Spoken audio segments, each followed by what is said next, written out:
So let's welcome in former competitive boxer, Olympic-level boxing coach, and founder of Tussle, Cary Williams. Cary, thanks so much for joining me this morning. So we've been seeing this trend for plenty of sports. Leah Thomas in the sport of swimming comes to mind, but boxing is different. So now essentially this new policy allows a biological male to punch a biological female in the face, all in the name of sport. Yes, it's wild times.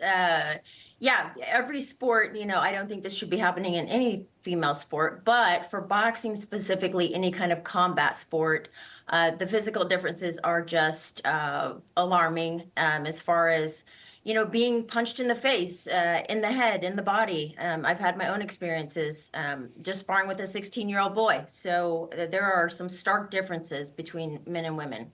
Yeah, so you just mentioned your own experiences. I know that you were sparring against a 16-year-old male as a 30-year-old female. Despite the age difference, you say you experienced the physical differences in fighting a man. Can you tell me about that?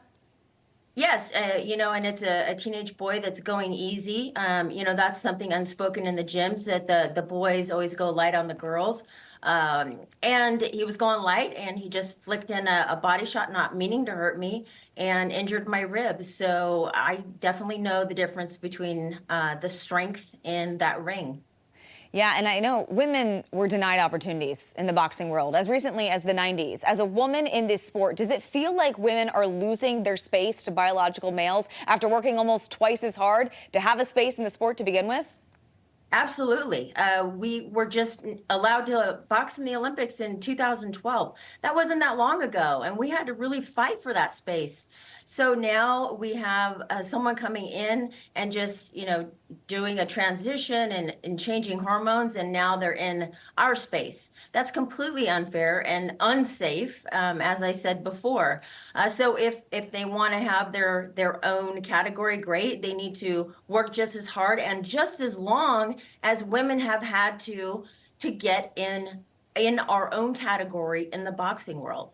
Yeah, and I know you're an Olympic-level boxing coach, so I want to get your reaction to this recent report of transgender swimmer Leah Thomas, who has been taking secret legal action to overturn the ban on biological males competing against women in the hopes of taking part of the Paris Olympic trials. What's your take on that? I think that what has happened with all of these organizations is that their fear of being sued is why they have made these rules and put them in place. I don't think it's for any other reason, because 99.9% of the population does not agree with it. So it is, I am sure, the only reason that they have put these regulations in place.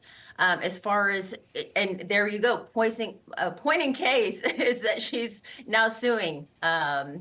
So yeah, that's the fear, and that's why these organizations are caving. Yeah, Leah Thomas wasn't winning when she was competing against males, and now she's getting first place against the women. So last week, a group of transgender activists crashed an event hosted by women's sports activist, swimmer Riley Gaines, and surfing legend Bethany Hamilton. One protester even held a toy shark to target Hamilton, who, as many know, lost her left arm in a shark attack back in 2003. She almost died in that attack. The amount of hostility and malice for someone who just wants to protect women's sports, it seems to be outrageous, right? Oh, I think it's mental. Any person that is lashing out in that way, I think there are mental issues that come into play. So yeah, it's there's just no words to describe what is going on in the world right now.